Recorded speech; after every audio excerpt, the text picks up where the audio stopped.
Então, baixe um pouquinho a sua cabeça, feche seus olhos. Ó Deus, eu estou aqui, não tenho nada para oferecer para esses adolescentes, esses jovens que estão aqui, mas o Senhor tem. Assim como um dia o Senhor usou uma mula, Senhor, para falar, que assim seja com a minha vida, Senhor. Então fala com cada um deles e que eles possam ser transformados, que eles possam, ó Deus, sair daqui diferentes em nome do Senhor Jesus. Amém? Amém, gente? Deus falou com uma mula, ou através de uma mula, então pode falar comigo também. Amém? Então vamos lá, agora vamos ler o texto base aí. Vamos abrir em Lucas 18, do 35 ao 43.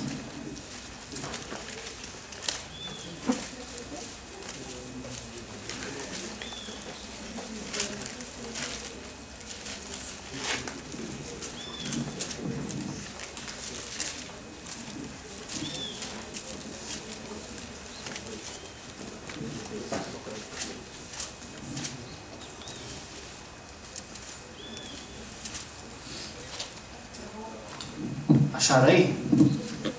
Lucas 18, do 35 ao 43. O que está escrito aí no títulozinho de vocês aí? Jesus curou um cego, né? Cego de Jericó. Vamos ver, meu, o que tem a ver o cego de Jericó com a gente aqui, né, meu? Pô, ninguém aqui é cego, ninguém aqui é manco. Todo mundo tem dois braços, tem dois olhos. É verdade? Então vamos ver aqui. 35, olha o que fala. Aconteceu o quê? Ao aproximar-se ele, Jesus, de Jericó, estava um cego assentado à beira do caminho, pedindo esmolas. E ouvindo o tropel da multidão, né, o barulho da multidão que passava, perguntou o que era aquilo. E anunciaram-lhe que passava Jesus, o Nazareno. Então ele clamou: Jesus, Jesus, filho de Davi, tem compaixão de mim. E os que iam na frente o repreendiam para que se calasse. Mas ele, porém, cada vez gritava mais alto: Jesus, Jesus, filho de Davi, tem misericórdia de mim. E então Jesus parou e mandou que lhe trouxesse. E tendo ele chegado, perguntou-lhe: que queres que eu te faça? E respondeu ele: Senhor, que eu torne a ver. Então Jesus lhe disse: recupere a tua vista, a tua fé te salvou. Imediatamente tornou a ver e seguiu, glorificando a Deus. Também todo o povo, vendo isso, dava louvores a Deus. Amém? Então, é uma passagem muito conhecida. Quem já ouviu esse texto aí? Quem já conhecia? Todo mundo, né? Quem não conhecia, levanta a mão. Vamos fazer o contrário. Agora, você não ficar com vergonha, né? Então, beleza. Aos celulares. Se for para mim, fala que... Para você. É para mim mesmo. Estou ocupado. Então, vamos lá. Então, o que a gente vê inicialmente aí, gente? A gente vê um homem que tinha o quê? Uma deficiência. Qual que era a deficiência desse homem? Era física, era uma deficiência visual, ele não enxergava, certo? Como que era a vida de um homem desse, naquele tempo? Era uma vida fácil? Não, né? Era uma vida dura, né? Ele era um cara que cada dia mais ficava mais pobre, tá? E o que ele estava fazendo ali na beira do caminho? Pedindo o quê? Esmolas, né? Porque ele não tinha trabalho, ele não tinha naquele tempo INSS para ajudar ele. Não que hoje ajude alguma coisa, né? Mas, assim, não existia nada do tipo naquele tempo, né? Como será que era a família dele? Será que ele tinha família? Ou será que ele era um cara desprezado, solitário? Interessante que a gente vê aqui que ele não tem... A gente não viu o nome dele aqui, né? A gente viu o cego de Jericó, mas você não viu o nome dele, tipo... Eric, o cego Eric. Você só viu aqui cego, né? Por quê? Porque ele era um cara extremamente desprezado, né? Então o cara era rotulado como cego, né? Então muitas vezes hoje em dia, como que as pessoas são rotuladas assim? Ah, aquele cara ali é um mendigo. É um mendigo, ninguém sabe o nome do mendigo, só chama ele de mendigo. Aquele cara ali é um bebum, o cara vive bêbado, né? O apelido do cara é, sei lá, é Zé. Às vezes o cara chama Otávio e os caras chamam ele de Zé. Por quê? Porque sempre está bêbado, né? Então, é uma maneira que as pessoas usavam para rotular. Então, esse cara aqui era mais um rotulado pela sociedade, né? O que será que ele pensava da vida? Será que ele tinha uma vida de incertezas, né? O que vocês acham? Uma vida difícil, né? Como seria você hoje, cego? Como será que seria a sua vida? Mas eu quero que vocês se atentem a uma coisa aqui. Ele demonstrou aquilo que Deus procura em todos nós. O que ele demonstrou, gente? Fé. Mas antes da fé, o que ele demonstrou antes da fé? Ele demonstrou, ele teve uma atitude, ele teve uma expressão que mostra algo. Por que ele queria enxergar, gente? Porque ele era cego, vocês vão falar, beleza. Mas por quê? Porque ele não estava satisfeito com aquela condição de vida. Ele era um cara insatisfeito, ele era um cara inconformado com essa realidade. Então, isso é algo que Deus procura nas nossas vidas. Vocês sabiam disso? Que Deus gosta de pessoas inconformadas, que Deus gosta de pessoas que não aceitam o padrão que o mundo dita, o estilo de vida que o mundo dita, pessoas que sempre querem melhorar, pessoas que sempre querem crescer. Todas as pessoas que Deus usou eram pessoas inconformadas com a sua sociedade. E esse cara, ele era um cara inconformado com a sua situação. Ele era inconformado com essa deficiência que ele tinha. E ele tinha esperança de um dia poder mudar. Porque alguém só é inconformado se tiver esperança, concorda? Se o cara não tem esperança de nada, você acha que ele vai ser um cara inconformado? Não. Se ele não tem esperança de nada, ele vai falar, eu sou assim mesmo e já era, é isso aí, acabou. Nasci cego, vou morrer cego e acabou, minha vida é isso aí. Então, a primeira coisa que eu quero que vocês entendam é o seguinte: o desejo de mudar, o desejo de você querer ser diferente, é uma grande prova de amor. Então, a primeira coisa que a gente vê desse cego, que a gente não sabe nem o nome, é que o cara, ele queria mudar, ele queria enxergar, ele queria ter uma outra vida. Tá? Então, ponto 1, pode colocar lá, Gu, por favor. O desejo de mudar é uma grande prova de amor. E ele demonstra isso, gente, no versículo 36, quando ele pergunta o que era aquele barulho. Né? E alguém respondeu, meu, é Jesus. Então, cara, ele estava lá pedindo as esmolas, ele ouviu um burburinho. É 8 pilha, R$1, é 8 pilha, vamos lá e tal. A galera fazendo barulho, ele falou, meu, o que é isso aí? A galera falou, meu, Jesus está passando aí, tem uma galera seguindo ele. Então, ele começa o quê? Clamar, pedindo ajuda e misericórdia, pois ele queria mudar, ele queria sair da beira do caminho. Ele queria parar de pedir esmolas. Né? E hoje, eu olho, talvez para alguns de vocês, talvez para alguns crentes, eu vejo muitos à beira do caminho.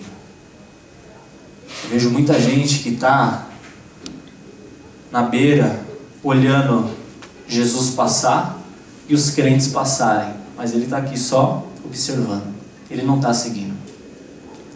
Está entendendo? E esse cara, ele está aqui pedindo esmolas. Esse cara, ele está atrás daquilo que ele quer. Está entendendo? Então hoje em dia não é diferente. Tem muita gente que está à beira do caminho, não está no caminho de Jesus, não está seguindo a Jesus. Ele está ali, ó, do lado, mas não está. Ele está dentro, mas está fora. Vocês estão entendendo o que eu quero dizer? E a Bíblia fala, não vos conformeis. Não vos conformeis com esse mundo. A gente viu isso domingo, não viu? Não foi que a Raquel falou, não vai? Vocês prestaram atenção que ela falou isso? Não vos conformeis com esse mundo, mas renove sua mente, né? Pela palavra de Deus. Então, gente, o grande problema de muitas pessoas é que elas estão conformadas e não querem mudar. Conformismo é a sua maior deficiência, às vezes. Às vezes a pessoa tem várias deficiências, mas conformismo é a principal delas, às vezes. Ela está na lama, mas não quer sair da lama. Ela está lá, se estribuchando na lama, você estende a mão e fala, meu, vem pra cá, velho. E o cara não dá a mão pra você. Ele não dá a mão, ele falou, não, eu não tô na lama, é só um pouquinho só sujei a blusa, cara. O cara tá rolando na lama, velho. Ele tá com lama até no ouvido. Você fala, meu, dá a mão aqui, velho, eu vou te ajudar. E o cara, não, é só um, né? É igual aquela história lá daquele cara, daquela tiazinha que não pulou na piscina, né? E aí ela começou meio que se afogar assim, o guarda-vida que fala, como é que é? Salva-vidas. A salva-vidas ficou assim, jogou umas boias nela e tal. Aí ela ficou ofendida, né, meu? Ela começou a nadar pra cá, pra lá, dar peixinho, né? A galera que fez o encontro com Deus sabe dessa história, né? Então ela estava nadando meio que se afogando um pouquinho, né? E tem irmãos que são assim, né? Não, é normal, eu nado me afogando um pouquinho mesmo, vou beber um pouquinho de água, não tem problema não. Aí você fala, meu, você está se afogando, velho. Você está tomando água, 2 litros você já tomou, eu contei aqui, ó. Né? E o cara, não, é assim mesmo, não precisa de ajuda não. Então, são pessoas que acham que não precisam mudar. Por que precisamos estar abertos para as mudanças que são necessárias, gente? Porque Deus, Ele é glorificado nas mudanças que acontecem nas nossas vidas. As outras pessoas vão ver essas mudanças e vão falar, poxa, esse cara mudou. Realmente, Deus, Ele muda pessoas. E essa mudança na sua vida vai mudar a vida de outras pessoas, vai causar impacto na vida de outras pessoas. É por isso que a gente tem que estar aberto a essas mudanças, porque todos nós precisamos mudar. Eu preciso mudar, e cada um de vocês precisa mudar também. A questão é, será que nós queremos? Talvez pensamos que não temos deficiência, né? Porque vemos apenas o lado físico. Mas a pior deficiência, gente, não é a física. Às vezes a gente acha que a pior deficiência é a física, né? Pô, esse cara aqui, coitado, ele não tem um pé, velho. Só que eu não estou falando de deficiência física aqui, gente. A gente começou falando de um cego, mas eu quero falar de um outro tipo de deficiência. Eu quero falar de uma deficiência moral. Eu quero falar aqui de uma deficiência de caráter. E essa é muito pior do que uma deficiência física. É muito pior. Por que é muito pior? Porque ela envolve outras pessoas. Você machuca outras pessoas, você fere outras pessoas. Você, quando é deficiente de caráter, na sua moral, você fere a Deus, você não consegue ter comunhão com Deus. E isso é muito pior do que você ter uma deficiência física. Porque afeta todas as áreas da sua vida. Não afeta a sua área física, mas afeta todas as áreas de relacionamento da sua vida. E não existem, tá, gente, benefícios para os deficientes de caráter. Hoje em dia a gente vê, por exemplo, um cara que é deficiente físico, ele tem uma vaga reservada no shopping, você vê lá, né? Vaguinha para quem tem problema, né? Você vê o assento no ônibus também, quem tem problema físico e tal. Mas não existe benefícios nenhum para quem tem deficiência no seu caráter. Inclusive, às vezes, essas pessoas que têm deficiência no caráter são aquelas que usam a vaga do cara que é deficiente físico. No busão, no shopping. O cara estaciona o carro na vaga lá de deficiente físico e sai correndo praticamente ali, né? Ele pula com os 2 pés, com o pé só, um cara normal. Mas a deficiência dele onde está? Está no caráter dele. E, gente, a Bíblia é um livro que nos confronta, tá, gente? A Bíblia é como se fosse o quê? Um espelho, velho. Ela não mente, a Bíblia ela não mente. A Bíblia ela fala a verdade, ela não fala aquilo que a gente quer ouvir. Tá, gente? A Bíblia não é o espelho como é que é? Da Branca de Neve, não, da madrasta da Branca de Neve, né? Que ela chega e fala, espelho, espelho meu, existe alguém mais bonita que eu? Ele fala, não existe ninguém, você é maravilhosa. A Bíblia não faz isso. A Bíblia ela fala na lata os seus defeitos. A Bíblia é um espelho onde você olha, você fala, meu, como eu estou longe, velho. Como eu estou longe do caráter de Cristo. O que você vê quando se olha no espelho, gente? O que você vê quando você se olha no espelho, Sandra? Você vai no espelho, o que você vê? Você se vê. Mas, por exemplo, se você acabou de comer uma salada, está com uma alface no dente, você vai ver essa alface?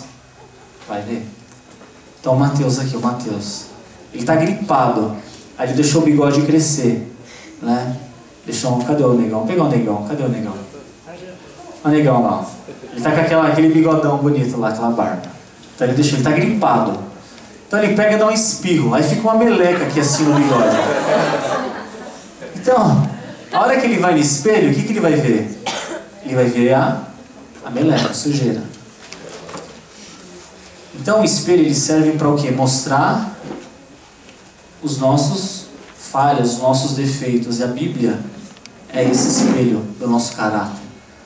É esse espelho da nossa moral. E eu pergunto, qual que é a deficiência do seu caráter? Qual que é a deficiência do seu caráter? Quando você pega e olha assim para a Bíblia, o que você vê? Igual quando você vai no banheiro, vai dar um tapa assim. Você pega a Bíblia e faz isso. O que você vê, velho? Por exemplo, eu estava escrevendo aqui, estava lembrando, né? Ontem, quem que estava com o espelho, Betão, ontem? Quem que estava com o espelho aqui ontem?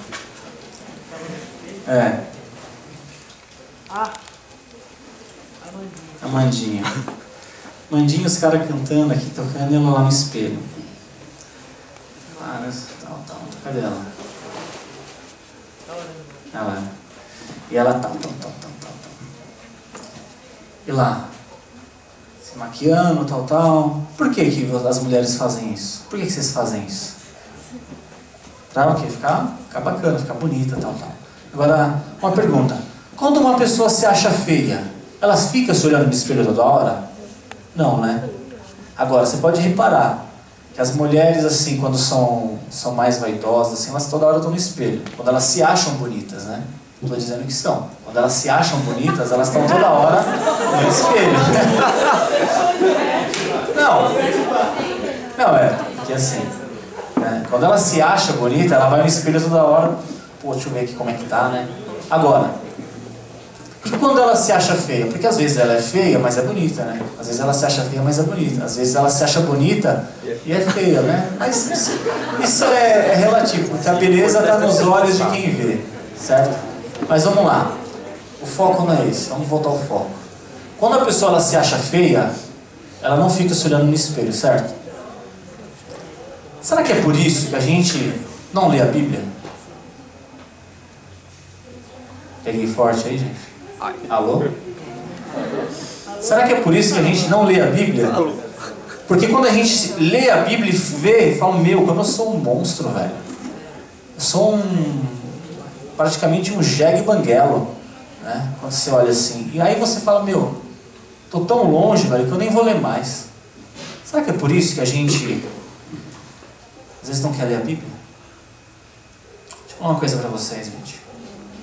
Às vezes quando a gente está doente, não sou médico, tá? Mas às vezes a gente precisa sofrer um pouquinho para ter a cura. Então, esses dias eu estava deixando o negão em casa depois do MM, ele falou assim, meu, minha garganta está começando a inflamar. Se não sarar amanhã, eu vou no médico, vou pedir para tomar uma Bezetacil. Vai doer, mas depois já estou bom. Outro dia já estou zero. E às vezes, gente, na nossa vida, nosso caráter é diferente. Às vezes vai doer um pouquinho para a gente dar um tapa no nosso caráter. É necessário às vezes o gosto é um pouquinho amargo. Mas é necessário, às vezes, tomar uma Bezetacil para ficar bom. Ficar só no comprimido, só na Novalgina, não resolve. Vamos para o segundo ponto aí, vamos andar. Mesmo que te machuque, olhe no espelho, na Bíblia, e veja qual é a sua deficiência. Mais uma vez eu perguntar, qual que é a sua deficiência? Qual que é a sua deficiência? Exemplo, vamos falar aqui um exemplo.